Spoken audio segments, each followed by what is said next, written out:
ರಾಜ್ಯ ಅಧ್ಯಕ್ಷರು ಹಾಗೂ ರಾಜ್ಯ ಆರ್ಪಿಐನ ಅಧ್ಯಕ್ಷರಾದಂತಹ ಎಂ ವೆಂಕಟರಮಣ್ಣವರಿಗೆ ನಾನು ಸ್ವಾಗತವನ್ನು ಬಯಸ್ತೇನೆ. ಬೇಕಂತೇಳಿ ಇಡೀ ತಳಪಾಯ ಆಗ್ಬೇಕಂತೇಳಿ ಬಂದಿರತಕ್ಕಂಥ ನಮ್ಮ ಮಂಗಳೂರಿಂದ ಬಂದಿದ್ದ ಲೋಲಕ್ಷ ಸರ್ ಅವ್ರಿಗೂ ಸಹ ನಾನು ಸ್ವಾಗತವನ್ನು ಬಯಸ್ತಿದ್ದೇನೆ.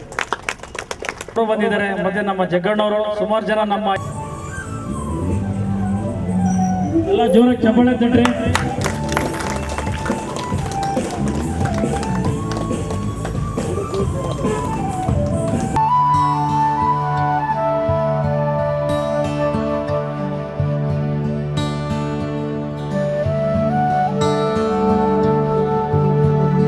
ರಿಪಬ್ಲಿಕ್ ಪಾರ್ಟಿ ಆಫ್ ಇಂಡಿಯಾದ ರಾಜ್ಯಾಧ್ಯಕ್ಷರಾದಂಥ ಹಿರಿಯ ಸೋದರ ಡಾಕ್ಟರ್ ಎಂ ವೆಂಕಟಸ್ವಾಮಿ ಅವರೇ, ಮಹಿಳಾ ಅಧಿಕಾರಿಗಳೇ, ಜೈ ಭಾರತ್, ಜೈ ಭೀಮ್ ಅಖಿಲ ಭಾರತ ದಲಿತ ಕ್ರಿಯಾ ಸಮಿತಿ ಮತ್ತು ಬೆಂಗಳೂರು ಜಿಲ್ಲಾ ಆಡಳಿತದ ಪರಿಶಿಷ್ಟ ಜಾತಿ ಹಾಗೂ ಪರಿಶಿಷ್ಟ ಪಂಗಡಗಳ ದೌರ್ಜನ್ಯ ನಿಯಂತ್ರಣ ತಡೆ ಕಾಯ್ದೆ ಇದರ ಅಡಿಯಲ್ಲಿ ಇವತ್ತು ಒಂದು ಅರಿವು ಮೂಡಿಸುವಂತ ಕಾರ್ಯಕ್ರಮವನ್ನು ಹಮ್ಮಿಕೊಂಡಿದ್ದಾರೆ.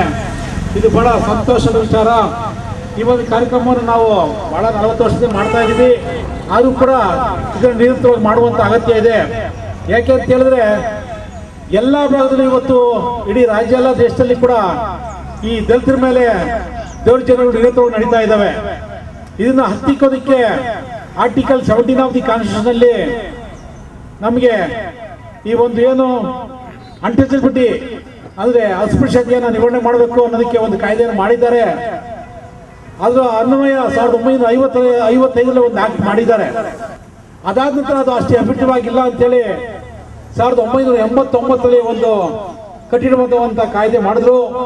ಅಲ್ಲಿ ಸುಮಾರು 22 ಅಂಶಗಳನ್ನ ಅದನ್ನ ಕವರ್ ಮಾಡಿದರೆ ಅದರಲ್ಲಿ ನಮ್ಮ ಮೇಲೆ ಯಾವ ರೀತಿ 22 ದೌರ್ಜನ್ಯಗಳು ನಡೀತವೆ, ಅದು ಒಂದು ಬೈಯೋದಾಗ್ಬೋದು, ಜಾತಿ ನಿಂದನೆ ಆಗ್ಬೋದು, ನಮ್ಮ ಮೇಲೆ ಹೆಣ್ಮಕ್ಳ ಮೇಲೆ ನಡೆಯುವಂತ ದೌರ್ಜನ್ಯ ಆಗ್ಬೋದು, ಅಥವಾ ನಾವೆಲ್ಲ ಬಟ್ಟೆ ಹೋಗಕ್ಕೆ ಹಳ್ಳಿ ಕಡೆ ಹೋದಾಗ ಬಟ್ಟೆ ಒಗೆದಕ್ಕೆ ಹರಿಯೋ ನೀರನ್ನ ಅಡ್ಡ ಹಾಕಿ ತಡೆ ಒಟ್ಟೋದಾಗ್ಬೋದು, ಅಥವಾ ನೀರು ಸೇದಕ್ಕೆ ಬಾವಿಗೆ ಹೋದಾಗ ಅಡ್ಡಿಪಡಿಸೋದಾಗ್ಬೋದು, ಹೆಣ್ಮಕ್ಳ ಮೇಲೆ ನಡೆಯುವಂತ ದೌರ್ಜನ್ಯ ಆಗ್ಬೋದು, ಕೊಲೆ ಆಗ್ಬೋದು, ದರಡೆ ಆಗ್ಬೋದು, ಅಥವಾ ನಮ್ಮ ಮನೆ ಕಟ್ಟುವಾಗ ಏನೋ ಅಡ್ಡ ಹಾಕುವಂತ ವಿಚಾರ ಆಗ್ಬೋದು, ನಮ್ಮ ಮೇಲೆ ಸುಮ್ಮನೆ ಸುಳ್ಳು ಆರೋಪ ಮಾಡೋದು, ಸುಳ್ಳು ಕಂಪ್ಲೇಂಟ್ ಕೊಡೋದಾಗ್ಬೋದು, ಇಂಥ ಸುಮಾರು 22 ಒಂದು ಕಂಪ್ಲೇಂಟ್ಗಳನ್ನ ಈ ಒಂದು ವ್ಯಾಪ್ತಿಗೆ ತಂದು ನಮ್ಗೆ ರಕ್ಷಣೆ ಕೊಡುವಂತ ಒಂದು ಕೆಲಸವನ್ನ ಸರ್ಕಾರ ಮಾಡ್ತಾ ಇದೆ. ಆದ್ರೆ ಇದು ಅರಿವು ಮೂಡಿಸುವಂತದ್ದು ನಮ್ಮ ಎಲ್ಲ ದಲಿತ ಮುಖಂಡರ ಕರ್ತವ್ಯ ಆಗಿದೆ. ಸ್ವಾಮಿ ಅವರು, ಲಕ್ಷಾಂತರು ಈ ರಾಜ್ಯದ ಉದ್ಯೋಗಗಳು ಕೂಡ ಸುಮಾರು ಸಾವಿರಾರು ಗಟ್ಟಲೆ ನಾಯಕರು ನಮ್ಮ ಮುಂದೆ ಬಹಳಷ್ಟು ಜನ ನಾಯಕರು ಕೂತಿದ್ದಾರೆ. ಅವರೆಲ್ಲರೂ ಕೂಡ ನಾವು ಈ ನಮ್ಮ ದಲಿತರ ರಕ್ಷಣೆ ಮಾಡುವಂತ ಕೆಲಸವನ್ನು ಮಾಡ್ತಾ ಇದ್ದೀವಿ ನಿರಂತರವಾಗಿ.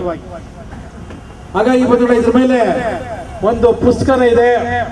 ಯಾವ ಒಂದು ಆರೋಪಕ್ಕೆ ನಮ್ಮ ಮೇಲೆ ನಡೆಯುವಂತ ಯಾವ ದೌರ್ಜನ್ಯಕ್ಕೆ ಎಷ್ಟು ಒಂದು ಪರಿಹಾರ ಕೊಡಬೇಕು ಅನ್ನೋದು ಒಂದು ಕೂಡ ಕಾಯ್ದೆಯಲ್ಲಿ ಇದೆ. ಅದು ಆಗಿಂದಾಗಿ ಬದಲಾವಣೆ ಆಗ್ತಾ ಇದೆ. ಬಾಳೆ ಹಿಂದೆ ಬರೀ 5,000 10,000 ಇತ್ತು, ಅದು 25,000 ಆಯ್ತು, 50,000 ಆಯ್ತು, ಅನಂತರ 2 ಲಕ್ಷಕ್ಕೆ ಹೆಸರು, 5 ಲಕ್ಷಕ್ಕೆ ಹೆಸರು. ಈಗ ದರೋಡೆ ಆದ್ರೆ, ಕೊಲೆ ಆದ್ರೆ 8.25 ಲಕ್ಷ ಕೊಡ್ಬೇಕಂತ ಒಂದು ಕೇಂದ್ರ ಸರ್ಕಾರದ ಒಂದು ನೀತಿ ಆಗಿದೆ. ದಲಿತರ ಪರ ಕಾಳಜಿ ಅಥವಾ ಕಾನೂನಿನ ಪರ ಕಾಳಜಿ ಇರುವ ಅಧಿಕಾರಿ ಇದ್ದರೆ ತೊಂದರೆ ಇಲ್ಲ.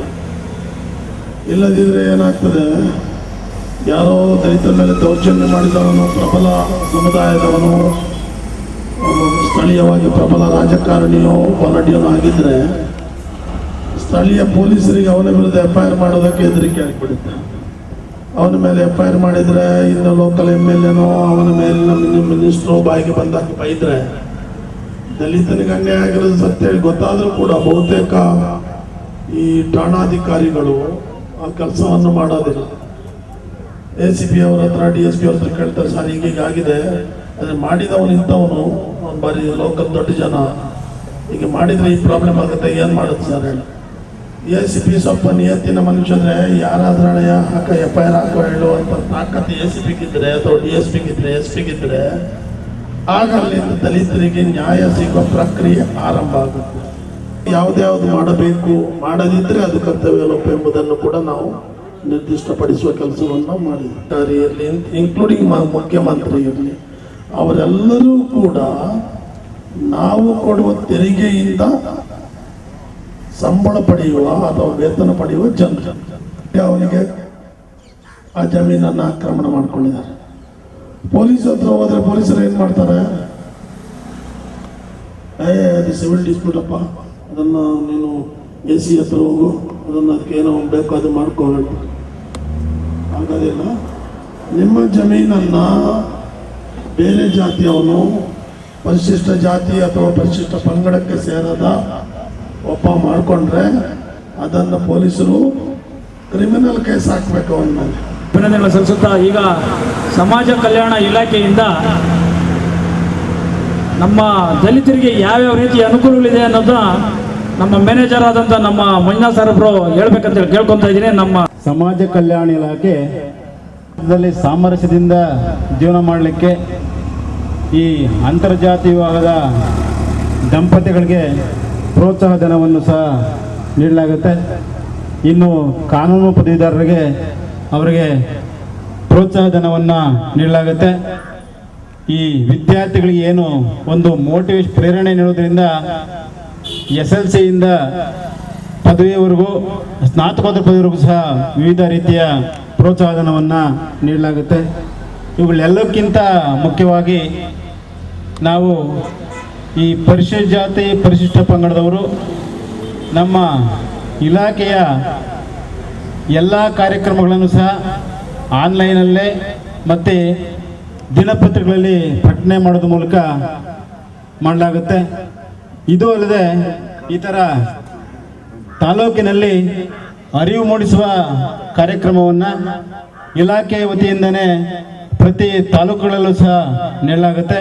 ಅದರ ನೇತೃತ್ವವನ್ನು ಈ ಭಾಗದಲ್ಲಿ ನಮ್ಮ ಮುನ್ರಾಜ್ರವರು ನೆರವೇರಿಸಿಕೊಟ್ಟಿದ್ದಾರೆ.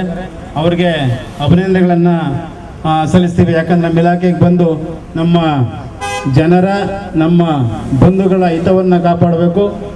ಆ ಒಂದು ರೀತಿಯಲ್ಲಿ ನಾವು ಕಾರ್ಯಕ್ರಮಗಳನ್ನು ಹಮ್ಮಿಕೊಳ್ಬೇಕು. ಹಂಗಾಗಿ ಬಂಡಿಕೊಡುಗೆಯಲ್ಲಿ ನಾವು ಕಾರ್ಯಕ್ರಮವನ್ನು ಮಾಡ್ತೀವಿ ಅಂತ ಹೇಳಿದ್ದಾರೆ. ಅದಕ್ಕೆ ಅವರಿಗೆ ಸಂಪೂರ್ಣ ಪ್ರೋತ್ಸಾಹವನ್ನು ನಮ್ಮ ಜಂಟಿ ನಿರ್ದೇಶಕರು ನೀಡಿದ್ದಾರೆ. ಆದರೆ ಅವರು ಬೆನ್ನೆಲುಬಾಗಿ ಹೋರಾಟದಲ್ಲಿ ಒಂದಿನ ಎರಡು ದಿನ ಅಲ್ಲ ಬಿಡಿ, ಇಡೀ ಜೀವನ ಪೂರ್ತಿ ಒಂದು ಕಾಸ್ಗೋಸ್ಕರ, ಒಂದು ಉದ್ದೇಶಕ್ಕೋಸ್ಕರ ದುಡಿಯೋದಿದೆಯಲ್ಲ, ಅದು ಬಹಳನೇ ಡೆಡಿಕೇಶನ್ ಬೇಕದು. ಸುಮ್ಮನೆ ನಾವು ನೆಂಟರಿಗೆ 100 ರೂಪಾಯಿ ಕೊಡೋಕ್ಕೆ ಹಿಂದೆ ಮುಂದೆ ನೋಡ್ತೀವಿ, ಒಂದು 10 ನಿಮಿಷ ಬೇರೆಯವ್ರಿಗೆ ಸಮಯ ಕೊಡೋಕ್ಕೆ ಹಿಂದೆ ಮುಂದೆ ನೋಡ್ತೀವಿ, ಹೋಗೋಕ್ಕೆ ಬರೋಕ್ಕಾಗೋದಿಲ್ಲ. ಅಂಥದ್ದು ಒಂದು ಸಮಾಜದ ಉದ್ದೇಶಕ್ಕಾಗಿ ಕೆಲವು ವ್ಯಕ್ತಿಗಳು ಜೀವನ ಪೂರ್ತಿ ತಮ್ಮನ್ನು ತಾವು ಸಮರ್ಪಿಸ್ಕೊಂಡು ದುಡಿತಾ ಇದ್ದಾರೆ ಅಂದರೆ ಅದು ಭಾಳಷ್ಟು ಡೆಡಿಕೇಶನ್, ಭಾಳಷ್ಟು ಶಕ್ತಿ ಬೇಕು, ತಾಳ್ಮೆ ಬೇಕು. ಅದಕ್ಕೆ ಎಲ್ಲ ಕಷ್ಟ ನಷ್ಟಗಳನ್ನ ಅನುಭವಿಸ್ಕೊಂಡು, ಆದರೆ ಅವ್ರು ಕೋಲಾರದಿಂದ ಬಂದಿರೋದ್ರಿಂದ ಅದು ಅನುಭವಿಸ್ಕೊಂಡೇ ಬಂದಿರ್ತಾರೆ ಇಲ್ಲಿಗೆ. ಅಲ್ಲಿ ಯಾಕಂದ್ರೆ ನಮ್ಮ ಮಳೆ ಬಿದ್ದ 40 ವರ್ಷ ಇದೆ ನಮ್ಮೂರಲ್ಲಿ, ನಿಮ್ಮೂರಲ್ಲಿ ಮಳೆ ಬಿಡ್ತದೆ. ಹಂಗಾಗಿ ನಾವು ಬೆಂಗಳೂರು ಕಡೆ ಬಂದುಬಿಡ್ತೀವಿ, ಇರೋದಿಲ್ಲ ಅಲ್ಲಿ. ಎನಿವೆ, ನನಗೆ ಶ್ರೀಯುತ ಮುನ್ರಾಜ್ ಅವರು ಈ ಥರ ಹೇಳಿದರು. ನಾನು ಈ ಭಾಗದಲ್ಲಿ ಭಾಳಷ್ಟು ಕೆಲಸ ಮಾಡಿದ್ದೇನೆ. ನಾನು ಚಿಕ್ಕಮಗಳೂರು, ಬೆಳಗಾಮು, ಹುಬ್ಳಿ, ಧಾರವಾಡ, ಕೋಲಾರ, ದೇವನಹಳ್ಳಿ, ವಿಜಯಪುರ, ಆನೇಕಲ್ಲು, ಬೆಂಗಳೂರು ಸಿಟಿ ಎಲ್ಲ ಕಡೆ ಮಾಡಿದ್ದೀನಿ. ನಾನು ಯೂನಿವರ್ಸಿಟಿ ಸೆಂಟ್ರಲ್ ಕಾಲೇಜಲ್ಲಿ ಕೂಡ 88ಇಂದ ನಾನು 95 ಇದ್ದೆ. ನಮ್ಮ ಭಾಳಷ್ಟು ಆತ್ಮೀಯರು, ನಮಗೆ ಶಿವಣ್ಣ ಅವರು, ಅಂದಾನ್ಯ ಅವರು, ಕಾಗೇಸಿನ ಪುಟ್ಟಣ್ಣ ಎಲ್ಲ ನಾವೆಲ್ಲ ಕ್ಲಾಸ್ಮೇಟ್ಸ್ ಎಲ್ಲ ನಾವೆಲ್ಲ. ಒಂದು ಹೋರಾಟ ಕಾಲದಲ್ಲಿ ಪ್ರೊಫೆಸರ್ BM ಕೃಷ್ಣಪ್ಪ ಅವರ ಶಿಷ್ಯರು ಏನು ಗಲಾಟೆ ಮಾಡಿ ಇಕ್ಕರ್ಲ ಓದಿಲ್ಲ ಸಾಹಿತ್ಯ ಓದ್ಕೊಂಡು ನಾವು ಮುಂದೆ ಬಂದಿದ್ದೆ. ನಾವು ನಮ್ಮ ಪ್ರೊಫೆಸರ್ಸ್ ಇದು ಮಾಡ್ಕೊಂಡೆಲ್ಲ ನಾವು ಐ ಕ್ಯಾನ್ ಫೀಲ್ ಇಟ್. ಅದಕ್ಕೆ ದಲಿತರಂತ ಆಗಬೇಕು ಅಂತಿಲ್ಲ. ವ್ಯವಸ್ಥೆಯ ಲೋಪದೋಷಗಳು ನಾವು Martin Luther King junior, senior, Che Guevara, Fidel Castro ಎಲ್ಲ ಸಾಹಿತ್ಯವನ್ನು ನಾವು ಒಂದು ಮುಂದೆ ದಾಟಿ ಅನುಭವಿಸ್ತಾ ಬರ್ತಾ ಇದ್ದೀವಿ. ಅದನ್ನೇ ತಮ್ಮ ಅನುಭವಗಳನ್ನು ದಾರಿ ಹಿಡಿದು ಪುಸ್ತಕ ರೂಪದಲ್ಲಿ ಅವರು ಪ್ರಚುರಪಡಿಸ್ತಾ ಇರೋದಕ್ಕೂ ಅದು ಭಾಳ ಮುಂದಿನ ಈ ಪೀಳಿಗೆ ನಿಜವಾದ ಶ್ರಮಜೀವಿ ದಲಿತರಿಗೆ ತಲುಪಿಸುವಂಥ ಕೆಲಸನೂ ಅದು ಭಾಳ ಉತ್ತಮ ಕೆಲಸ. ವಿದ್ಯಾವಂತ ಒಂದು ಹಳ್ಳಿಗೆ ಕರೆಕ್ಟಾಗಿ ಒಂದು 5 ಜನ ವಿದ್ಯಾವಂತ ದಲಿತರು 1 ವರ್ಷ ನಮ್ಮ ಊರಲ್ಲಿ ಪಾಪ್ಯುಲೇಷನ್ ಎಷ್ಟು, ನಮ್ಮವರೆಷ್ಟು, ಅವ್ರ ಕೇಪಬಿಲಿಟಿ ಎಷ್ಟು, ನಮ್ಮ ಯಾವ್ಯಾವ ಇಲಾಖೆಯಿಂದ ಏನೇನು ಸಿಗಬೇಕು ಅಷ್ಟು ಒಂದು ಲಿಸ್ಟ್ ಮಾಡಿ ನಾಯಕರು ಕೊಟ್ಟು ಇಂಥ ಒಂದು ದಿವಸ ಮೀಟಿಂಗ್ ಕರೆದು ಕೊಟ್ಟರೆ ಸಾಕು. ಈ ಹಳ್ಳಿನಲ್ಲಿ ಇಷ್ಟು ಮನೆ ಇದ್ದಾವೆ, ಇಷ್ಟು ಜನ ಇದೆ, ಅವ್ರು ಇಂಥವ್ರು ಓದಿದ್ದಾರೆ, ಒಳ್ಳೆ ಹುಡುಗ ತುಂಬ ಚೆನ್ನಾಗಿ ಮಾರ್ಕ್ಸ್ ತಗೊಂಡು ಇಂಥ ಕಡೆ ಸೇರಿಸ್ಬೇಕು, ಇದು ಹಾಸ್ಪಿಟಲ್ದು ಇದಾಗಬೇಕು. ಏನು ಸ್ವಲ್ಪ ನಾವು ಗಮನ ಹರಿಸೋ ಒಂದು ತಾಲೂಕಿಗೆ 10 ಜನ ಲಿಸ್ಟ್ ಔಟ್ ಮಾಡಿ ಡೆಡಿಕೇಟ್ ಆದರೆ ಸಾಕು. ಅದನ್ನ ಡಾಕ್ಯುಮೆಂಟೇಶನ್ ಮಾಡಿ ಅಗ್ಮೆಂಟೇಶನ್ ಮಾಡಿ ನಿಜವಾದ ಕಾರ್ಯಕರ್ತರು 5 ಜನ ಇದು ಮಾಡಿದರೆ, ಇದು ಆನೇಕಲ್ ತಾಲೂಕಲ್ಲಿ ಸ್ವಲ್ಪ ಮಟ್ಟಿಗೆ ಆಯಿತು. ಯಾಕಂದ್ರೆ ಅಲ್ಲಿ ಜಗದೀಶ್ ಶಂಕರ್ ಅವರು, ಮೆಡಳ್ಳಿ ಕೃಷ್ಣಪ್ಪ, ಚಿನ್ನಪ್ಪ, ಪ್ರಕಾಶ್ ಅವರು ಭಾಳ ಕೆಲವರು ಆರ್ಗನೈಸ್ ಮಾಡಿದ್ರು ಅಲ್ಲಿ ಇವರು BSP ಅವರೆಲ್ಲ ಅಲ್ಲಿ ಮೋಟಿವೇಟ್ ಎವ್ರಿಬಡಿ. ಅದು ಪೊಲೀಸರ ಮೇಲೆ ಕುಸ್ತಿನೇ ದಿನನಿತ್ಯ. ಆಯಿತು, ನಾವು just when they are coming ಅವ್ರು ವೈಯಕ್ತಿಕವಾಗಿ ಬರ್ತಾ ಇರಲಿಲ್ಲ, ನಾವು ಅದನ್ನು ಅವ್ರ ಸ್ವಂತಕ್ಕೆ ಬರ್ತಾ ಇರಲಿಲ್ಲ, ಒಂದು ಸಮಾಜದ ಹಿತಕ್ಕಾಗಿ ಬರ್ತಾ ಇದ್ದಂತ ನಾವು ಅವ್ರ ಕಲ್ಲೇಟ್ ಹೊಡಿಸಿದ್ರು ಹೊಡಿಸ್ತಾ ಇದ್ವಿ. ಯಾಕಂದ್ರೆ ಅವ್ರ ಸ್ವಂತಕ್ಕಿಗೆ ಬರ್ತಾ ಇರಲಿಲ್ಲ, ಏನೋ ಒಂದು ಇದಕ್ಕೆ ಬರ್ತಾ ಇಲ್ಲ. They are fighting for the cos of uplifting of the society. ಸಾಮಾಜಿಕ ದೃಷ್ಟಿಕೋನ ನಾವು ಅದನ್ನ ಅವ್ರ ಸಿದ್ಧಾಂತವನ್ನು ಗೌರವಿಸ್ತಾ ಇದ್ವಿ. ಆದರೆ ಇಂಡಿವಿಜುವಲ್ ಒರಟುತನವನ್ನ ಇದನ್ನ ಸ್ವಲ್ಪ ಮೀರಿರ್ಬೋದು ಒಂದು ಅಂಶದಲ್ಲಿ. ಆದರೆ ಉದ್ದೇಶಗಳು ಸರಿ ಇದ್ರೆ ನಮಗೂ ಅದನ್ನ ಅನುಷ್ಠಾನಗೊಳಿಸೋದಕ್ಕಲ್ಲಿ ನಮ್ಗೆ ಯಾವುದೇ ನೋವಿರೋದಿಲ್ಲ. ಅದನ್ನು ನಾಯಕರಾದಂಥವ್ರು ಅದನ್ನು ಸಹಿತ ಈಗ ಅಷ್ಟೇ ಭಾಳಷ್ಟು ಸ್ಪಷ್ಟವಾಗಿ ನಮ್ಮವ್ರು ತಿಳ್ಕೊಳ್ಬೇಕಾಗಿರೋಂಥದ್ದು ಏನು ಅಂತ ನಮ್ಮ ಸಾಯರು ಹೇಳ್ತಾರೆ, ಮತ್ತು ಅವರು ಹೇಳಿದ್ದಾರೆ ಸಾಕಷ್ಟು. ನಮಗೂ ಸಹಿತ ನಮ್ಮಲ್ಲಿ ತಪ್ಪುಗಳಾಗ್ತಾ ಇದ್ದಾವೆ. ಅದನ್ನು ನಮಗೆ ಪ್ರತಿ ವರ್ಷ ಈಗ ಟ್ರೈನಿಂಗ್ ಕೊಡ್ತಾ ಇದ್ದಾರೆ ಪೊಲೀಸ್ ಆಫೀಸರ್ಸ್ಗೆ. ಈಗ ನಮ್ಮಲ್ಲಿ ರಿಕ್ರೂಟ್ಮೆಂಟ್ ಪೊಲೀಸಲ್ಲಿ ಆದಷ್ಟಿಲ್ಲ, ಎಲ್ಲರೂ ಇಂಜಿನಿಯರ್ಸು, ಡಾಕ್ಟರ್ಸು, ಮೆಡಿಕಲ್ ಅವರು ಬರ್ತಿದ್ದಾರೆ. ಅಟ್ಟಿಗಳಿಂದ, ತಾಂಡಾಗಳಿಂದ, ನಾವು ಉತ್ತರ ಕರ್ನಾಟಕದಿಂದ ತುಂಬ ಬಡವರಲ್ಲಿ 50%, ಮೋರ್ ದೆನ್ 60% ಬಾಗ್ಲೂರಲ್ಲಿ SC/ST ಸೇರಿರುವಂಥ ಜನಾಂಗ ಇದ್ದಾರೆ. ತಾಂಡಾಗಳಿಂದ ಎದುರಿಂದ ಬಂದಿರೋಂಥವ್ರು, ಅವ್ರಿಗೂ ಸಹಿತ ತರಬೇತಿ ಕೊಡ್ತೇವೆ. ನಮ್ಮ ಸಮಸ್ಯೆಗಳನ್ನ ಸ್ಪಷ್ಟವಾಗಿ ಬರವಣಿಗೆ ರೂಪದಲ್ಲಿ ಇಳಿಸೋಕ್ಕೆ ಒಬ್ರು ಕರ್ಕೊಂಬಂದ್ರೆ ಸಾಕು. ಅದರ್ವೈಸ್ ಬಂದು ಹಿಂಗಾಗಿದೆ ಅಂತ ನಿಜ ನೇರವಾಗಿ ಬಂದರೆ ನಮ್ಗೆ ಅದನ್ನು ಯಾರೇ ಆಗಲಿ ಬಂದು ಒಬ್ರು MLA ಹೇಳಬೇಕು, ಒಬ್ಬರು ನಾಯಕ ಹೇಳಬೇಕು, ನೀವು ಸೀದಾ ಸರ್ ನನಗೆ ಹಿಂಗೆ ತೊಂದರೆ ಆಗಿದೆ, ನನಗೆ ಇದಿದೆ, ಜಸ್ಟ್ ನೇರವಾಗಿ ಅಪ್ರೋಚ್ ಮಾಡಿದ್ರೆ ಅದನ್ನು ನಾನು ಇಲ್ಲಿ ನಮ್ಮ ಇಲಾಖೆಯ ವತಿಯಿಂದ ನಮಗೆ ಏನು ನಮ್ಮ ಜವಾಬ್ದಾರಿನ ನಮ್ಗೆ ಒಪ್ಪಿಸಿದ್ದಾರೆ, ಅದನ್ನು ನಾನು ಸ್ಪಷ್ಟವಾಗಿ ನಾನು ಹೊಣೆಗಾರಿಕೆಯನ್ನು ಏನಾದರೂ ಲೋಪದೋಷ ನಾನು ಒತ್ಕೋತೀನಿ. ಎಂದೇ ಸಮಸ್ಯೆ ಆದರೆ ನನ್ನ ನಂಬರು ಯಾವಾಗಲೂ ನಿಮ್ಮ ಹತ್ರ ಇರ್ತದೆ. ಮತ್ತು ನಾನು ಈಗಾಗಲೇ ನಾನು ಸೂಚನೆ ಕೊಟ್ಟಿದ್ದೀನಿ, ದಲಿತ ಕೇರಿಗೆ ಭೇಟಿ ಕೊಟ್ಟು ನಿಜವಾದ ಸಮಸ್ಯೆಗಳನ್ನು ಸರ್ಕಾರದ ಗಮನಕ್ಕೆ ತರವಹಿಸಿದಲ್ಲಿ ಕೂಡ ನಮ್ಮವರ ಬಿಟ್ ಕಮಿಟಿ ಮೀಟಿಂಗ್ಸ್ ಎಲ್ಲ ಇದ್ದಾವೆ. ಅದು ಸಮಾಜ ಕಲ್ಯಾಣ ಇಲಾಖೆಯವರು ನಾನು ಫೋನ್ ಮಾಡ್ತಿರ್ತೀನಿ, ನಾನು ರೇಗ್ತಾ ಇರ್ತೀನಿ. ಅಲ್ಲಿ ನಮ್ಮ ದೇವರಾಜ್ ಸರ್ ಕೆಲವರು ನಮ್ಮ ಭಾಳಷ್ಟು ಆತ್ಮೀಯರಿದ್ದಾರೆ, ನಾವೆಲ್ಲ ಇಲ್ಲೇ ಒಟ್ಟಿಗೆ ಓದ್ಕೊಂಡು ಬಂದಿರೋದು. ನಾನು ಭಾಳಷ್ಟು ಜನ ಅಧಿಕಾರಿಗಳು ನನ್ನ ಪರಿಚಯ ಇದ್ದಾರೆ. ನಾನು ಹೇಳ್ತಾ ಇರ್ತೀನಿ, ನಿಜವಾದಂಥ ಸಮಸ್ಯೆ ಸರ್ಕಾರ ನಿರ್ದಿಷ್ಟಪಡಿಸಿರೋ ಕಾರ್ಯಸೂಚಿ ಮಾಡಿದರೆ ಸಾಕು, ನಾವು ಎಕ್ಸ್ಟ್ರಾ ಮಾಡಬೇಕಾಗಿಲ್ಲ. ಎಕ್ಸ್ಟ್ರಾ ಮಾಡಿ ದಾನ ಮಾಡಬೇಕಾಗಿಲ್ಲ, ಕೊಡಬೇಕಾಗಿಲ್ಲ. ಅದೇನು ಜನಸಾಮಾನ್ಯರಿಗೆ ತಲುಪಬೇಕಾಗಿದೆ ಅದು ಅಷ್ಟು ತಲುಪಿಸಿದ್ರೆ ಸಾಕು. ಅದಕ್ಕೆ ಹೋರಾಟ ಮಾಡಿ ನನಗೆ ಬರೋಂಥ ಹಕ್ಕು ಕೊಡಿ ಅಂತ ಕೇಳುವಂಥದ್ದಿಲ್ಲ, ಅದು ದುರಂತ ಅಷ್ಟೇ. ಅದು ಜೊತೆ ನಾನು ಇದ್ದೀನಿ ಅಂತ ಹೇಳಿ ಮನಸ್ಥಿತಿ ಬರೋದಿದೆಯಲ್ಲ, ಹೇಗಾದ್ರೆ ಮಾಡಿ ಇಂಥದಕ್ಕೆ ತಪ್ಪಿಸ್ಕೊಳ್ಳೋದೇ ಅವರು. ಆದರೆ ನಾಗರಾಜ್ ಅವರು ನನ್ನ ಜಿಲ್ಲೆಯವರು, ನನ್ನ ಹೋರಾಟದ ಸ್ಫೂರ್ತಿಯನ್ನು ಮೈ ತುಂಬ ತುಂಬಿಕೊಂಡಿರುವಂಥವ್ರು. ಹೀಗಾಗಿ ಅವ್ರಿಗೆ ನಿಮ್ಮೆಲ್ಲರ ಪರವಾಗಿ ನಾನು ಅಭಿನಂದನೆ ಹೇಳ್ತೀನಿ. ಹಾಗೆಯೇ ಸಮಾಜ ಕಲ್ಯಾಣ ಇಲಾಖೆಯ ಅದೇ ಮಾತುಗಳು ನೀವು ಹೇಳಬೇಕು ಅಷ್ಟೇ, ಇನ್ನೇನಿಲ್ಲ. ಹಾಗೆಯೇ ನಮ್ಮ ಸಹೋದರ ಸಿದ್ದರಾಜ್ ಅವರು, ಈ ಕಾರ್ಯಕ್ರಮ ನಿರೂಪಿಸಿರ್ತಕ್ಕಂಥ BR ಮುನ್ರಾಜ್ ಅವರು, ಅಂಬೇಡ್ಕರ್ಗೂ BR, ಮುನ್ರಾಜ್ಗೂ BR ಅಂತಿರುವಂಥದ್ದು. ಹಾಗಾಗಿ ಅಂಬೇಡ್ಕರ್ ಸ್ಫೂರ್ತಿ ಅವರಲ್ಲಿ ಇರೋದರಿಂದ ಈ ರೀತಿ ಕಾರ್ಯಕ್ರಮಗಳು ಮಾಡ್ತಾರೆ.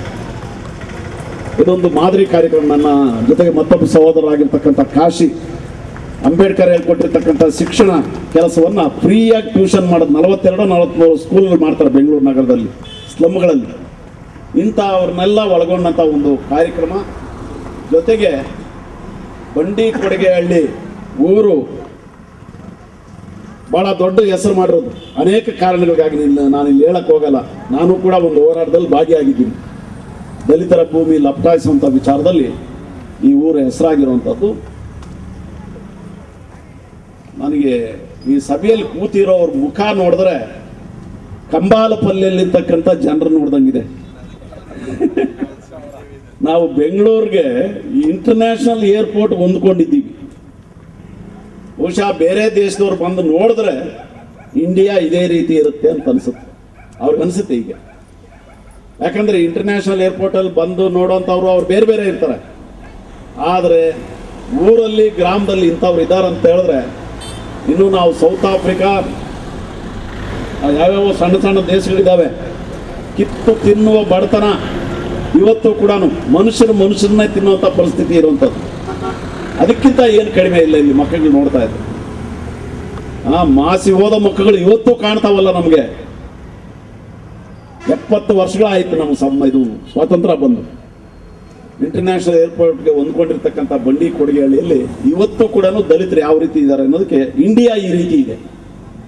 ಉತ್ತರ ಪ್ರದೇಶದಲ್ಲಿ ಒಂದು ವಾರದಲ್ಲಿ 17 ರೇಪ್ಗಳಾಗ್ತವೆ. ಸಾಮೂಹಿಕ ರೇಪ್ಗಳು, ಸಾಮೂಹಿಕ ಅತ್ಯಾಚಾರಗಳು. ಯಾರ ಮೇಲೆ? ದಲಿತರ ಮೇಲೇನೆ, ಅಪ್ರಾಪ್ತ ಹೆಣ್ಣು ಮಕ್ಕಳ ಮೇಲೆ 17. ನಿನ್ನೆ ಒಂದು ಪ್ರತಿಭಟನೆ ನಡೆದಿದೆ ಹೈದರಾಬಾದಲ್ಲಿ. ದಲಿತ ಹೆಣ್ಣು ಮಗಳ ಮೇಲೆ, ಅಪ್ರಾಪ್ತ ಹೆಣ್ಣು ಮಗಳ ಮೇಲೆ ದೌರ್ಜನ್ಯ ನಡೆದು, ಅತ್ಯಾಚಾರ ನಡೆದು, ಕೊಲೆನೂ ನಡೆದೋಗಿ ನಿನ್ನೆ ಆ ಹುಡುಗಿ ಸತ್ತೋಯ್ತು ಆಸ್ಪತ್ರೆಯಲ್ಲಿ. ನಿನ್ನೆ ಹೈದರಾಬಾದಲ್ಲಿ ಎಲ್ಲ ಕಡೆನೂ ಪ್ರತಿಭಟನೆಗಳು ನಡೆದಿವೆ. ಅವು ನಡೆದಿರೋದು ಎಲ್ಲಂದ್ರೆ ಬಂಡಿ ಕೊಡಗೇಹಳ್ಳಿ ಅಂತ ದಲಿತರ ಕಾಲೋನಿಗಳಲ್ಲಿ. PDO ಅವರ ಪ್ರೆಸೆಂಟೇಷನ್ ಅಲ್ಲಿ ಒಂದು ದೊಡ್ಡ ತೊಡಕನ್ನ ಹೇಳಿದ್ರು. ಅದನ್ನ ಲೋಲಾಕ್ಷ ಅವರು ಕ್ಲಾರಿಫೈ ಮಾಡಿದ್ರು. ಬಂದಂತ ಹಣ, ಗ್ರಾಮ ಪಂಚಾಯತಿ ಬಂದಂತ ಹಣದಲ್ಲಿ 25% ಆ ಊರಿನ ದಲಿತರಿಗೆ ತೆಗೆದಿಡಬೇಕು. ಕಾನೂನು ಇದು, ನಮ್ಮ ಸರ್ಕಾರನೇ ಮಾಡಿರ್ತಕ್ಕಂಥ ಕಾನೂನು.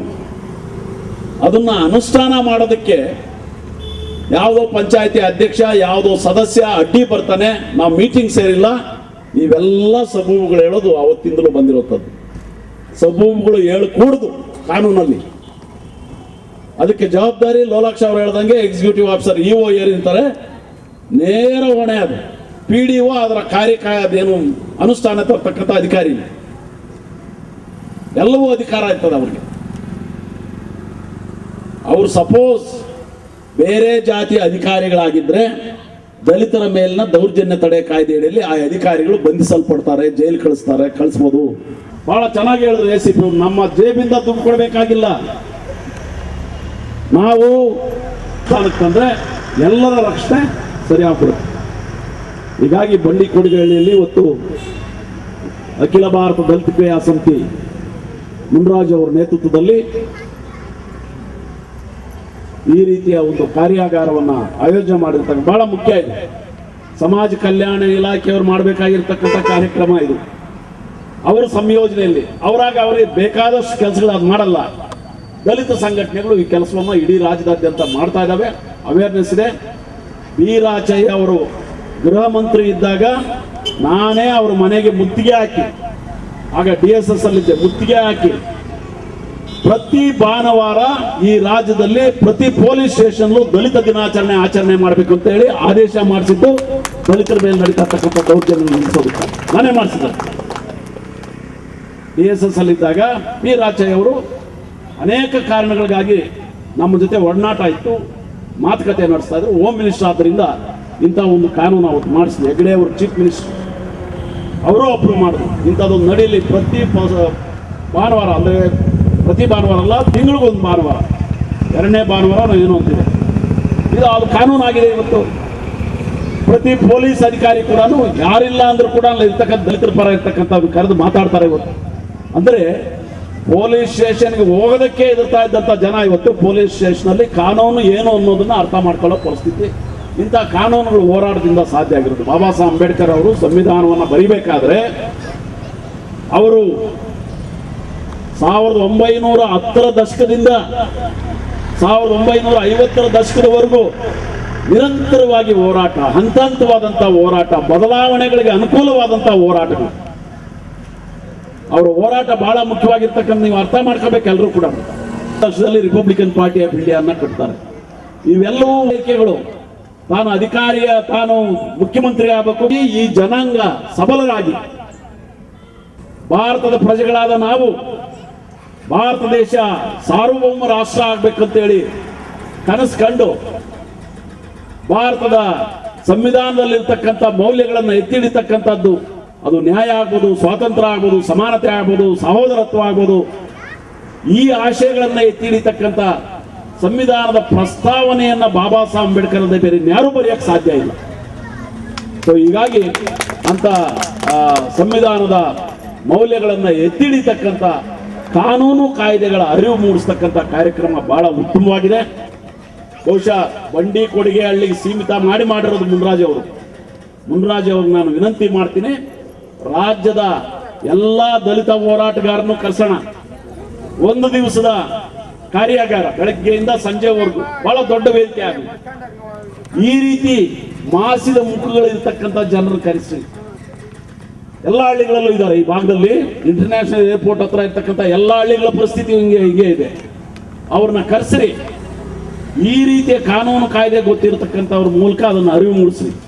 ಜಡ್ಜ್ ಅನ್ನು ಕರಿಬಹುದು, ಜಡ್ಜ್ ಏನ್ ಜಡ್ಜ್ಮೆಂಟ್ ಕೊಡ್ಬೋದು ಇದ್ರ ಬಗ್ಗೆ ಅಂತ ಹೇಳಿ ಅವ್ರ ಜವಾಬ್ದಾರಿ ಕೂಡ ಇದೆ. ಅವರೇ ಇವತ್ತು ಹಣ ಸಹಾಯ ಮಾಡ್ತಾರೆ ಅಂತ ಅದಕ್ಕೆಲ್ಲ ಅವ್ರ ಸಹಯೋಗ, ಸಮಾಜ ಕಲ್ಯಾಣ ಇಲಾಖೆ ಸಹಯೋಗ, ಗ್ರಾಮ ಪಂಚಾಯತಿ ಸಹಯೋಗ, ಪೊಲೀಸ್ ಇಲಾಖೆ ಸಹಯೋಗ ಇವೆಲ್ಲವನ್ನು ಬಳಸ್ಕೊಂಡು ಒಂದು ರಾಜ್ಯ ಮಟ್ಟದ ಅವೇರ್ನೆಸ್ ಪ್ರೋಗ್ರಾಮ್ ಈ ಭಾಗದಲ್ಲಿ ಮಾಡಿದ್ರೆ ಇಂಥ ಮಾಸಿ ಹೋದ ಮುಖಗಳಿಗೆ ಒಂದು ಬೆಳಕು ಕೊಡ್ತಕ್ಕಂಥ ಕೆಲಸ ಸಾಧ್ಯ ಆಗುತ್ತೆ. ಈ ನಿಟ್ಟಿನಲ್ಲಿ ಒಂದು 14ನೇ ತಾರೀಕು ಒಂದು ಡೇಟ್ ತೊಗೊಂಡು ಇಮಿಡಿಯೇಟ್ಲಿ 100% ಕರ್ನಾಟಕ ಸ್ಟೇಟ್ ನಮ್ಮ ಎಲ್ಲ ನಾಯಕರ ಮುಖಾಂತರ 100% ಮಾಡಿಸ್ತೀನಿ. ನಾನು ಸಂಜೆ ಅಣ್ಣವ್ರ ಹತ್ರ ಚರ್ಚೆ ಮಾಡಿ ಯಾವ ಡೇಟ್ ನಿಗದಿ ಆಗುತ್ತೋ ಆ ಡೇಟಲ್ಲಿ ಸಮಯ ತಗೊಂಡು ನಮ್ಮ ACP ಸಾಹೇಬರ ನೇತೃತ್ವದಲ್ಲಿ ಇನ್ನೂ ಒಳ್ಳೆಯ ಉನ್ನತವಾದಂಥ ಅಧಿಕಾರಿಗಳನ್ನು ಕರೆಸಿ ಯಶಸ್ವಿ 100% ಮಾಡೋಣ. ಈ ಕಾರ್ಯಕ್ರಮಕ್ಕೆ ಬಂದಿರತಕ್ಕಂಥ ಯಂಗ್ಸಮ್ಮಣ್ಣವರಿಗೆ ಈಗ ಒಂದು ಸನ್ಮಾನ. ಅವರ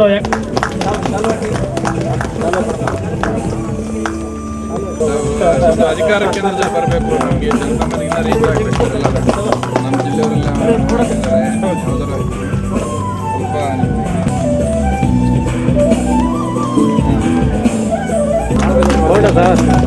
ತುಂಬ ಧನ್ಯವಾದಗಳು ಸರ್. ಅದೇ ರೀತಿಯಾಗಿ ನಮ್ಮ ಚಪ್ಪಾಳೆ ತೊಟ್ರೆ ಆರೋಗ್ಯ ಅಂದ್ರೆ ಚೆನ್ನಾಗಿರ್ತದೆ. ನಿಮಗೆ ಚಪ್ಪಾಳೆ ತೊಟ್ಟಕ್ಕೆ ಹೋದ್ ಮಾಡಲ್ಲ ಹೆಂಗೆ ನೋಡಿ. ನಮ್ಮ ACP ಸಾಹೇಬ್ರ ಕೈಯಲ್ಲಿ ಸನ್ಮಾನ ಮಾಡಿಸ್ಕೊಂಡಂತ ಭಾಗ್ಯ ಯಾರಿಗೆ ಸಿಗುತ್ತೆ ಅಂತ ಹೋರಾಟಗಾರಕ್ಕೆ ಮಾತ್ರ ಸಿಗೋದು, ಇಲ್ಲಾಂದ್ರೆ ಸ್ಲೇಟ್ ಕೊಡ್ತಾರೆ. ರೇಷ್ಮೆ ಇಲಾಖೆ ಬೆಳೆಯೋದಕ್ಕೆ ಈಗ ಅವ್ರಿಗೆ ಒಂದು ಭಾಷಣಕ್ಕೆ ಅವಕಾಶ ಸಿಗಲಿಲ್ಲ. ಶಾಲು ಕೊಡಿ ದಯವಿಟ್ಟು, ಶಾಲು ಕೊಡಿ ಸರ್. ಮೇಡಮ್ ಅವ್ರಿಗೆ ಹಾಕಿ ಶಾಲು. ದಲಿತರಿಗೆ ಅರಿವು ಮೂಡಿಸ್ಬೇಕನ್ನೋದೊಂದು ಕಾರ್ಯಕ್ರಮ ಹಮ್ಮಿಕೊಂಡಿದ್ದೀವಿ. ಕಾರಣವೇನೆಂದರೆ ನಮ್ಮ ಭಾರತಕ್ಕೆ ಸ್ವತಂತ್ರ ಬಂದು 70 ವರ್ಷ ಕಳೀತಾ ಬರ್ತಾ ಇದ್ರು ನಮ್ಮ ದಲಿತರಿಗೆ ನ್ಯಾಯ ಅನ್ನೋದೇ ಗೊತ್ತಾಗ್ತಾ ಇಲ್ಲ. ಈಗಾಗಲೇ ಈಗ ಸಭೆಯಲ್ಲಿ ನಮ್ಮ ಯಂಗ್ಸಮ್ಮಣ್ಣವ್ರು ಹೇಳ್ತಾಯಿದ್ರು, 2ನೇ ಕಂಬಾಲ್ಪೇಲಿ ಇದ್ದಂಗೆ ಇದೆಯಲ್ಲ ಬಂಡ್ಕೋಡ್ಗಳ್ಳಿ ಅಂತ. ನಾವು ಬಂಡ್ಕೋಡ್ಗಳ್ಳಿಗೆ 1989, 90ರಲ್ಲಿ ಊರನ್ನ ಬಿಟ್ಟು ಹೋದಾಗ ಹೇಗಿತ್ತು ಇದುವರೆಗೂ ಊರು ಹಂಗೆ ಇದೆ. ಇದುವರೆಗೂ ಸುಮಾರು 1993ರಿಂದ ಇದುವರೆಗೂ ಯಾವ ರೀತಿ ನಮ್ಮ ಗ್ರಾಮ ಪಂಚಾಯತಿ ಆಡಳಿತ ಮಾಡ್ತದೆ ನನಗೆ ಗೊತ್ತಾಗ್ತಾ ಇಲ್ಲ. ಬಾಬಾ ಸಾಹೇಬ್ ಅಂಬೇಡ್ಕರ್ ಅವರ ಕಾನೂನು ಅಡಿಯಲ್ಲಿ ಇಲ್ಲಿ ಗೆದ್ದಂಥ ಪ್ರಜಾಪ್ರತಿನಿಧಿಗಳು ಅವ್ರಿಗೇನು ನಾಚಿಕೆನ ಮಾನ ಮರ್ಯಾದೆ ಏನು ಇದೆಯಂತ ನನಗಂತೂ ಅರ್ಥನೇ ಆಗ್ತಾಯಿಲ್ಲ. ಇಲ್ಲಿ ಓಟ್ಲ್ ಹಾಕ್ಸ್ ಅಂತಾರೆ, ಜನಗಳನ್ನ ಬೀದಿಗಳಿಗೆ ಹಾಕಿ ಬಿಸಾಕ್ತಾರೆ ಅಂದರೆ ಇನ್ನು ಯಾವ ರೀತಿ ಆಡಳಿತ ಮಾಡ್ತಾರೆ ಈ ಪ್ರಜಾಪ್ರತಿನಿಧಿಗಳು ನನಗೆ ಅರ್ಥ ಆಗ್ತಾಯಿಲ್ಲ. ಕೋಟಿ ಪಂಚಾಯತಿಗಳಲ್ಲಿ ದುಡ್ಡಿದೆಯಲ್ಲ, ಆ ಪಂಚಾಯತ್ ಈ ಹಳ್ಳಿಗಳು ಹೆಂಗಿದೆ ಇದುವರೆಗೂ ಹಂಗೆ ಇದೆಯಲ್ಲ. ನಿಮಗೆ ನಾಚಿಕೆ ಮಾನ ಮರ್ಯಾದೆ ಇಲ್ವಾ? ನಿಮಗೆ ಏನು ಮಾಡ್ತಾ ಇದ್ದೀರಾ? ಇಲ್ಲಿ ಏನಾಗ್ತಾಯಿದೆ ಇಲ್ಲಿ ಊರುಗಳಲ್ಲಿ? ಯಾವ ರೀತಿ ಜನಗಳಿಗೆ ಪಾಪ ಇಲ್ಲಿ ಸಲಿಗರಾದಂಥ ಮೇಲ್ವರ್ಗದಂಥ ಜನಾಂಗ ಇದ್ದಾರೆ, ಸಮಾಜ ನಿರ್ಗತಿ ಬಡವರು, ಅವ್ರಿಗೂ ವಿಚಾರ ತಿಳಿಸಲ್ಲ. ಗೆದ್ದವರು ಒಂದು 4 ಜನ ಬರ್ತಾರೆ, ಓಟ್ ಹಾಕೋ ಟೈಮಲ್ಲಿ ದುಡ್ಡು ಕೊಡ್ತಾರೆ, ಅವ್ರು ಓಟ್ ಹಾಕ್ಸ್ಕೊಂಡು ನೆಮ್ಮದಿಯಾಗಿ ಹೋಗಿ ಇದು ಮಾಡ್ತಾರೆ. ಅದೇ ರೀತಿಯಲ್ಲಿ ಹಿಂದೆ ಆಳಿದಂಥ ಈ ಕಾಂಗ್ರೆಸ್ ಸರ್ಕಾರ ಏನಿತ್ತು, JDS ಸರ್ಕಾರ ಇತ್ತು, ಈ ರೀತಿ ನಡ್ಕೊಂಡು ಬರ್ತಾ ಇದ್ರೆ ನನಗೆ ನಾಚಿಕೆ ಆಗ್ತದೆ. ಇಲ್ಲಿ 3 ಸಾರಿ ಗೆದ್ದಂಥ ಕೃಷ್ಣ ಬೈರೇಗೌಡರು ಏನು ಮಾಡ್ತಾವ್ರೆ? ಇದಕ್ಕೆ ಶಾಸಕರು ಅವರು ಇಲ್ಲಿ ಏನಾಗಿದ್ರೆ ಅಂತ ಗೊತ್ತಾಗ್ತಾ ಇಲ್ಲ ನನಗೆ. ಈಗ ಏನು ನಮ್ಮ ಭಾರತೀಯ ಜನತಾ ಪಾರ್ಟಿ ಸರ್ಕಾರ ಬಂದಿದೆಯೋ, ಇನ್ನು 3 ವರ್ಷದೊಳಗಡೆ ನಮ್ಮ ಬಂಡ್ಕೋಡಿಗಳಿನ ಒಂದು ಅಭಿವೃದ್ಧಿ ಮಾಡಲಿಲ್ಲ ಅಂದರೆ ನಾವು ಆವತ್ತೇ ರಾಜಕಾರಣಕ್ಕೆ ನಾವು ರಾಜೀನಾಮೆ ಕೊಡೋಕ್ಕೆ ಸಿದ್ಧವಾಗಿರ್ತೀವಿ ಬಂಧುಗಳೇ. ಯಾಕೆ ನಾನು ಈ ಮಾತು ಹೇಳ್ತಾ ಇದ್ದೀನಿ ಅಂದರೆ, ನನ್ನ ಊರನ್ನು ನಾನು ಅಭಿವೃದ್ಧಿ ಮಾಡಬೇಕಾದ್ರೆ ನಾನು ಇಲ್ಲಿ ಇರಲೇಬೇಕು, 100% ಇದ್ದೇ ಇರ್ತೀವಿ. ಇನ್ನೇನು ಕೆಲವೇ ದಿನಗಳಲ್ಲಿ ಇಲ್ಲಿ ಮನೆಯೂ ಕಟ್ಸ್ಕೊಂಡು ಇಲ್ಲೇ ನನ್ನ ಊರನ್ನ ಒಂದು ಅಭಿವೃದ್ಧಿ ಮಾಡಬೇಕು. ನನ್ನ ಜನರಿಗೆ ಏನಾದರೂ ನಾನು ಕೊಡಬೇಕು, ನನ್ನ ಊರಿನ ನನ್ನ ಜನಗಳನ್ನ ಚೆನ್ನಾಗಿ ನೋಡ್ಕೊಬೇಕು. ಏನೋ ಭಗವಂತ ನಮಗೊಂದು ಕೆಲವೊಂದು ವಿಚಾರಗಳನ್ನು ತಿಳಿಸೋಕ್ಕೆ ನಮ್ಗೆ ಇಲ್ಲಿಂದ ಹೊರಗಡೆ ಕಳಿಸಿದ್ರು. ಏನು ಡಾಕ್ಟರ್ ಬಾಬಾ ಸಾಹೇಬ್ ಅಂಬೇಡ್ಕರ್ ಅವರು ಸಂವಿಧಾನನ ಇಲ್ಲಿ ರಚನೆ ಮಾಡಬೇಕಾದ್ರೆ ನಮ್ಮ ಭಾರತವನ್ನೇ ಬಿಟ್ಟು ಹೊರದೇಶಗಳಲ್ಲಿ ಯಾವ ರೀತಿ ಅಧ್ಯಯನ ಮಾಡಿದ್ರೋ ಅದೇ ರೀತಿಯಲ್ಲಿ ನಾನು ನನ್ನ ಊರನ್ನು ಬಿಟ್ಟು ನಾನು ಹೊರಗಡೆ ಹೋಗಿ ಕೆಲವೊಂದು ವಿಚಾರಗಳನ್ನೆಲ್ಲ ಅಧ್ಯಯನ ಮಾಡ್ಕೊಂಬಂದಿದ್ದೀನಿ. ಈಗ ನನಗೆ ಹೊರಗಡೆ ಇರೋದಕ್ಕೆ ಇಷ್ಟ ಆಗ್ತಾಯಿಲ್ಲ. ಏನಿದ್ರು ನನ್ನ ಊರಿಗೆ ಬಂದ್ಬಿಟ್ಟು ನನ್ನ ಜನಕ್ಕೆ ಏನಾದರೂ ಒಂದು ಪ್ರೋತ್ಸಾಹ ಮಾಡಿ ಒಳ್ಳೆ ಕೆಲಸಗಳು ಮಾಡಿಕೊಡ್ಬೇಕು. ಗ್ರಾಮ ಪಂಚಾಯತಿಯಲ್ಲಿ ಯಾವುದೇ ರೀತಿಯಲ್ಲಿ ಏನು ಅನುಕೂಲಗಳಾಗಬೇಕಾದ್ರೆ ಪ್ರತಿಯೊಂದು ಮಾಡೇ ಕೊಡ್ತೀವಿ. ಈಗೇನು BBMP ರೋಡ್ಗೆ ನಮ್ಮ ಮನೆಗಳೆಲ್ಲ ಹೋಗ್ತಾ ಇದೆಯೋ ಯಾವುದೇ ಕಾರಣಕ್ಕೂ ಆ ಮನೆಗಳು ಹೋದ್ರೂ ಸಹ ಪರವಾಗಿಲ್ಲ, ಬೇರೆ ಕಡೆ ನಾವು ಒಳ್ಳೆ ಜಾಗನೂ ಕೊಡಿಸಿ ಅವಳಿಗೆ ವ್ಯವಸ್ಥಿತವಾದ ಬದಲಿ ಜಾಗ ಕೊಡಿಸಿ ಅವಳಿಗೆ ಅನುಕೂಲ ಮಾಡೇ ಕೊಡ್ತೀವಿ. ಕೆಲವರು ಪರಿಹಾರ ತೊಗೊಂಡಿದ್ರು ಸಹ ಪರವಾಗಿಲ್ಲ, ಅವ್ರಿಗೂ ಬೇರೆ ಕಡೆ ಜಾಗ ಇದೆ. ಸರ್ವೆ ನಂಬರ್ 74ರಲ್ಲಿದೆ, 40ರಲ್ಲಿದೆ, ಸುಮಾರು ಕಡೆ ಜಾಗಗಳಿದೆ. ಅಲ್ಲಿ ವ್ಯವಸ್ಥಿತವಾಗಿ ಮಾಡೇ ಕೊಡ್ತೀವಿ. ಈ ಒಂದು ಮನವಿನ ನಮ್ಮ ಕಂದಾಯ ಸಚಿವರಿಗೂ ಮನವಿ ಕೊಡ್ತೀವಿ, ಮುಖ್ಯಮಂತ್ರಿಗಳು ಕೊಡ್ತೀನಿ, ನಮ್ಮ ಸಂಘಟನೆಗಳಿಗೂ ಕೊಡ್ತೀವಿ. ಮುಂದಿನ ದಿನಗಳಲ್ಲಿ ಈ ಒಂದು ವಿಚಾರದಲ್ಲೇ ಬರೋ ತಿಂಗಳಲ್ಲೇ ಒಳ್ಳೆ ದಿನಾಂಕವನ್ನು ನಿಗದಿ ಮಾಡಿ ನಾವು ಒಂದು ಕಾರ್ಯಕ್ರಮನ ನಿರೂಪಣೆ ಮಾಡ್ತೀವಿ. ನಂತರ ನಮ್ಮ ದಲಿತರಿಗೆ ಒಂದು ಒಳ್ಳೆ ರೀತಿಯಲ್ಲಿ ವ್ಯವಸ್ಥಿತವಾದಂಥ ಅನುಕೂಲ ಮಾಡಿಕೊಡ್ತೀವಿ. ಇನ್ನು ಈ ಭಾಗದಲ್ಲಿ KDB ಜಮೀನುಗಳಿಗೆ ಸುಮಾರು 425 ಎಕರೆ ಜಾಗವಾಗಿದೆ. ಅದಕ್ಕೆ ಕೆಲವರು ದಲಿತರು ಹಣ ತೊಗೊಂಡವ್ರೆ, ಕೆಲವ್ರಿಗೆ ಮೋಸ ಮಾಡೋಕ್ಕಿದ್ದಾರೆ. ಅವ್ರಿಗೇನು ಹಣ ಕೊಡಬೇಕು ಪ್ರತಿಯೊಂದು ಹಣ ಕೊಡ್ಸೋಕ್ಕೆ ವ್ಯವಸ್ಥೆ ಮಾಡ್ತೀವಿ. ಇನ್ನು ಊರುಗಳಲ್ಲಿ ದೇವಾಲಯಗಳು ಹೋಗ್ತಾ ಇದ್ದಾವೆ, ರಸ್ತೆ ಅಗಲೀಕರಣ ಆಗ್ತಾ ಇದೆ, ಸ್ಕೂಲುಗಳು ಹೋಗ್ತಾ ಇದೆ. ಪ್ರತಿಯೊಂದಕ್ಕೂ ನಾವು ಅನುಕೂಲವಾಗಿ ವ್ಯವಸ್ಥಿತ ಮಾಡಬೇಕು. ಇವತ್ತು ಕಾರ್ಯಕ್ರಮಕ್ಕೆ ನಮ್ಮ ದಲಿತರು ಬರಬೇಕಾಯಿತು. ಕೆಲವು ರಾಜಕಾರಣಿಗಳು, ಅವ್ರಿಗೆ ರಾಜಕಾರಣಿಗಳಂತ ಹೇಳ್ಬಾರ್ದು ನಾವು, ಅವ್ರಿಗೆ ರಾಜಕಾರಣದ ಅರಿವು ಇಲ್ದಿದ್ದಂಥ ರಾಜಕಾರಣಿಗಳವರು ಇಲ್ಲಿ ನಮ್ಮ ದಲಿತರಿಗೆಲ್ಲನೂ ಹಣ ಕೊಟ್ಟು ಆಸ್ತಿ ಕೊಟ್ಟು ಕಾರ್ಯಕ್ರಮಕ್ಕೆ ಯಾರು ಹೋಗ್ಬೇಡ್ರಿ ಅಂತ ಹೇಳಿದ್ದಾರೆ. ಆದರೂ ನಾವು ತಲೆ ಕೆಡಿಸ್ಕೊಂಡಲ್ಲ. ಪಾಪ ನಮ್ಮ ಜನಗಳು ನಾವ್ಯಾಕೆ ಇದು ಮಾಡಬೇಕು, ಅವ್ರ ವಿಚಾರಗಳು ಗೊತ್ತಿರಲ್ಲ. ಕೆಲವ್ರು ಯಾಕಂದ್ರೆ ಇನ್ನು ಗ್ರಾಮ ಪಂಚಾಯತಿ ಎಲೆಕ್ಷನ್ ಬಂದ್ಬಿಡ್ತು, ಆ ಎಲೆಕ್ಷನಲ್ಲಿ ನಾವು ನಿಂತ್ಕೊಂಬಿಡೋಣ ಅಂತ ಇದು ಮಾಡ್ತಾ ಇದ್ದಾರೆ. ಎಲ್ಲೇ ನಾನು ಬಂದು ಎಲೆಕ್ಷನ್ ನಿಂತ್ಕೊಂಡ್ಬಿಡ್ತೀನಿ, ಆ ಎಲೆಕ್ಷನ್ ನಾನು ನಿಂತ್ಕೊಂಡಾಗ ನಮ್ಗೆ ಮುಖ್ಯ ಇಲ್ಲ, ನಮಗೆ ಅದು ಅವಶ್ಯಕತೆ ಇಲ್ಲ, ನನಗೆ ಬೇಕಾಗಿಲ್ಲ. ನನಗೆ ನನ್ನ ಊರು ನನ್ನ ಅಭಿವೃದ್ಧಿ ಆಗಬೇಕು, ಒಳ್ಳೆ ಜನಗಳಿಗೆ ಇದು ಮಾಡಿಸ್ಬೇಕು, ಒಳ್ಳೆ ಆಯ್ಕೆ ಮಾಡಿ ಇದು ಮಾಡಬೇಕು, ಅಂಥವ್ರಿಗೆ ಅರಿವು ಮೂಡಿಸ್ಕೊಬೇಕು. ಆರ್ಟಿಕಲ್ 1993 ಪಂಚಾಯತ್ ರಾಜ್ ಆಕ್ಟ್ ಪ್ರಕಾರ ಊರನ್ನ ಅಭಿವೃದ್ಧಿ ಮಾಡೋಕ್ಕೆ ಭಾಳ ಅನುಕೂಲಗಳಾಗಲಿದೆ. ಅದೆಲ್ಲ ವ್ಯವಸ್ಥಿತ ಮಾಡಬೇಕು. ಮುಂದಿನ ದಿನಗಳಲ್ಲಿ ಏನಾದರೂ ನಮ್ಮ ಪಂಚಾಯತಿಯಲ್ಲಿ ಒಳ್ಳೊಳ್ಳೆ ಕಾರ್ಯಕ್ರಮಗಳಿಗೆ ಒಳ್ಳೊಳ್ಳೆ ವಿಚಾರಗಳಿಗೆ ವ್ಯವಸ್ಥಿತ ಆಗಬೇಕಾದ್ರೆ ಮುಂದಿನ ದಿನಗಳಲ್ಲಿ ಡಾಕ್ಟರ್ ಬಾಬಾ ಸಾಹೇಬ್ ಅಂಬೇಡ್ಕರ್ ಅವರ ಪುತ್ಥಳಿನ ಇನ್ನೇನು ಕೆಲವೇ ದಿನಗಳಲ್ಲಿ ಬಾಬಾ ಸಾಹೇಬ್ ಅಂಬೇಡ್ಕರ್ ಅವರ ಪುತ್ಥಳಿನ ನಮ್ಮ ಪಂಚಾಯತಿ ಮುಂದೆ ನಿರ್ಮಾಣ ಮಾಡಬೇಕು. ಯಾವಾಗ ನಮ್ಮ ಊರಿನ ಜನಕ್ಕೆ ಅಂಬೇಡ್ಕರ್ ಅಂದರೆ ಏನು, ಜನ ಅಂದರೆ ಏನು, ನಮ್ಮವ್ರು ಅಂದರೆ ಏನು, ಬೇರೆಯವ್ರು ಅಂದರೆ ಏನು, ಅದು ನಮ್ಮವ್ರಿಗೂ ಬೇರೆಯವ್ರಿಗೆ ಯಾವ ರೀತಿ ವ್ಯತ್ಯಾಸ ಇದೆ ಅನ್ನೋದನ್ನ ಪ್ರತಿಯೊಂದು ವಿಚಾರಗಳಲ್ಲಿ ಕಲಿಸ್ಕೊಡೋಣ ಅಂತಂತ ಹೇಳ್ತಾ ಈ ಒಂದು ದಲಿತರಿಗೆ ಒಂದು ಅರಿವು ಮೂಡಿಸುವಂಥ ಕಾರ್ಯಕ್ರಮವನ್ನು ಹಮ್ಮಿಕೊಂಡಿದ್ದೀವಿ. ಈ ಒಂದು ಭಾಗದಲ್ಲಿರ್ತಕ್ಕಂಥ ನಮ್ಮ ದಲಿತರಿಗೆ ಜಮೀನುಗಳನ್ನು ಅಕ್ರಮವಾಗಿ ಕಿತ್ಕೊತಾರೆ. ಸರ್ವೆ ನಂಬರ್ 21 ಬೇಗೂರಲ್ಲಿ ದಲಿತರ ಜಮೀನನ್ನು ಸವರ್ಣಿಯರು ಕಿತ್ಕೊಂಡಿದ್ದಾರೆ. ಮೊನ್ನೆ ತಾನೇ ಕೋಗಿಲ್ ಗ್ರಾಮದ ಸರ್ವೆ ನಂಬರ್ 99ರಲ್ಲಿ ಜಗದೀಶ್ ಅವರ ಜಮೀನ ಗೂಂಡಾಗಳು ಮತ್ತು ಪೊಲೀಸ್ ಅಧಿಕಾರಿಗಳು ಬಂದ್ಬಿಟ್ಟು ಧಮಕಿಗೆ ಆಗ್ಬಿಟ್ಟು ರೌಡಿಗಳ ಸಮೇತ ಬಂದ್ಬಿಟ್ಟು ಅವ್ರ ಜಾಗ ಕಿತ್ಕೊಂಡವ್ರೆ. ಅವತ್ತು ನಾವು ಮುಂದೋಗ್ಬಿಟ್ಟು ಅವತ್ತು ಅವ್ರಿಗೆ ರಕ್ಷಣೆ ಕೊಡಲಿಲ್ಲ ಅಂದರೆ ನಾವು ಇವತ್ತು ಅವ್ರಿಗೆ ಜಾಗ ಸಿಗ್ತಾ ಇರಲ್ಲ. ಆ ಒಂದು ವಿಚಾರನ ಅವ್ರಿಗೆ ಅನ್ಯಾಯ ಆಗ್ತಂಥ ವಿಚಾರಕ್ಕೆ ನಮ್ಗೆ ಗೊತ್ತಾದ ಕೂಡಲೇ ಸೀದಾ ನಾವು ತಹಶೀಲ್ದಾರ್ಗೆ ಹೋಗಿ ಮಿನಿಸ್ಟ್ರ್ ಹತ್ರ ಹೋಗ್ಬಿಟ್ಟು ಹೋಮ್ ಮಿನಿಸ್ಟ್ರ್ ಹತ್ರ ಹೋಗ್ಬಿಟ್ಟು ನಾವು ಬೇರೆಯವ್ರ ಮೇಲೆ ಕಂಪ್ಲೇಂಟ್ ಕೊಟ್ಟರು ಕೇಸ್ ಅವ್ರು ತೊಗೊಂಡಿಲ್ಲ. ಆ ಒಂದು ವಿಚಾರದಲ್ಲಿ ಬಂದ್ಬಿಟ್ಟು ಅವರಿಗೆ ರಕ್ಷಣೆ ಕೊಟ್ಟರು ತಹಶೀಲ್ದಾರ್ ಅವರು. ಇವತ್ತು ಜಮೀನು ಸರ್ಕಾರದ ವಶಕ್ಕೆ ತೊಗೊಂಡಿದ್ದಾರೆ, ಅದು ಒಂದು ಸಂತೋಷದ ವಿಚಾರನೇ. ಇನ್ನು ಈ ಬಂಡಿಕೊಡಗೇಳಿ ಗ್ರಾಮದ ಸರ್ವೆ ನಂಬರು 40 ಮತ್ತು 7ರಲ್ಲಿ 425 ಎಕರೆ KDBಗೆ ಸಿಕ್ಕಾಕೊಂಡಿದೆ. ಆ ಜಾಗನ ಬಿಡುಗಡೆಗೊಳಿಸಬೇಕು, ಇಲ್ಲೊಂದು ದಲಿತರಿಗೆ ಒಂದು ನ್ಯಾಯ ಕೊಡಿಸ್ಬೇಕಂತಂದು ಹೇಳ್ಕೊಳ್ತಾ ದಲಿತರಿಗೆ ಇನ್ನೂ ಅರಿವು ಮೂಡಿಸ್ಕೋ ಕಾರ್ಯಕ್ರಮಗಳು ಮುಂದೂಡ್ತವೆ ಇರ್ತೀವಿ, ಮಾಡ್ತಕೊಂಡು ಹೋಗ್ತಾ ಇರ್ತೀವಿ. ಇನ್ನು ನಾವು ಎಲ್ಲ ರೀತಿಗಳಲ್ಲಿ ನಮಗೆ ಸಹಕಾರ ಕೊಟ್ಟಂಥ ನಮ್ಮ JB ಅಖಿಲ ಭಾರತ ದಲಿತ ಕ್ರಿಯಾ ಸಮಿತಿಯ ನನ್ನ ನಾಯಕರಿಗೂ ಮತ್ತು ಬಹುಜನ ಸಮಾಜ ಪಾರ್ಟಿಗೂ ಮತ್ತು ಕೋಗುಲ್ ಜಗಣ್ಣವ್ರಿಗೂ ಮತ್ತು ನಮ್ಮ ಸಿದ್ದರಾಜಣ್ಣವ್ರಿಗೂ ಮತ್ತು ಕಾಶಿಯವ್ರಿಗೂ ನಮ್ಮ ಲವಣ್ಯ ಮೇಡಮ್ ಅವ್ರಿಗೂ ನಾನು ಅಭಿನಂದನೆಗಳು ಸಲ್ಲಿಸಿ ನಾನು ಜಮ್ಮುದ್ವೀಪ ಸಿದ್ದರಾಜು ಕರ್ನಾಟಕ ರಾಜ್ಯ ಆದಿಜಾಂಬ ಸಂಘದ ರಾಜ್ಯಾಧ್ಯಕ್ಷನ ಕೆಲಸ ಮಾಡ್ತಾ ಇದ್ದೀನಿ. ಇವತ್ತು ಈ ಬಂಡಿಕೊಡಗೆ ಹಳ್ಳಿನಲ್ಲಿ ನಮ್ಮ ಯುವ ನೇತರ BR ಮುನರಾಜ್ ಅವರು ಏನು ಇವತ್ತು JB ಅಖಿಲ ಭಾರತ ಒಂದು ಕ್ರಿಯಾ ಸಮಿತಿಯ ಮೂಲಕ ಇವತ್ತು ಪರಿಶಿಷ್ಟ ಜಾತಿ ಪಂಗಡದ ಜನರಿಗೆ ಅರಿವು ಮೂಡಿಸುವಂಥ ಕಾರ್ಯವನ್ನು ಮಾಡ್ತಾ ಇದ್ದಾರೆ. ಈ ಕಾರ್ಯಕ್ರಮಕ್ಕೆ ಹೆಚ್ಚಿನ ಸಂಖ್ಯೆಯಲ್ಲಿ ಇವತ್ತು ಪೊಲೀಸ್ ಅಧಿಕಾರಿಗಳು ಬಂದಿದ್ದು ಒಂದು ಹೆಮ್ಮೆಯ ವಿಚಾರ ಆಗಿತ್ತು. ಹಾಗೆ ನಮ್ಮ ಡಾಕ್ಟರ್ ವೆಂಕಟಸ್ವಾಮಿ ಅವರು ಕೂಡ ಬಂದಿದ್ದರು. ನಾವೆಲ್ಲರೂ ಕೂಡ ಈ ಅರಿವು ಮೂಡಿಸೋ ಕಾರ್ಯಕ್ರಮದಲ್ಲಿ ಪಾಲ್ಗೊಂಡಿದ್ವಿ. ಮತ್ತು ಇಲ್ಲಿನ ಏನು ದಲಿತರಿಗೆ ಸಿಕ್ಕಾಪಟ್ಟೆ ಅನ್ಯಾಯ ಆಗಿದೆ, ಅವರಿಗೆ ಭೂಮಿ ಒಂದು ಬೇರೆಯವ್ರು ಕಿತ್ಕೊಂಡು ಅವರಿಗೆಲ್ಲ ತೊಂದರೆ ಮಾಡಿದರೆ ಅದನ್ನು ಬಿಡಿಸ್ಕೊಡೋ ಪ್ರಯತ್ನದಲ್ಲಿ ನಾವೆಲ್ಲರೂ ಇದ್ವಿ. ಇದರಲ್ಲಿ ನಮ್ಮ ಮುನ್ರಾಜ್ ಅವರು ಮುಂಚೂಣಿಯಲ್ಲಿದ್ದಾರೆ. ಇದಕ್ಕೆ ಇವರು ಮಾಡುತ್ತಿರೋ ಕಾರ್ಯಕ್ರಮಕ್ಕೆ ನಾವೆಲ್ಲರೂ ಕೂಡ ಸದಾ ಕಾಲ ಸಪೋರ್ಟ್ ಆಗ್ತೀವಿ.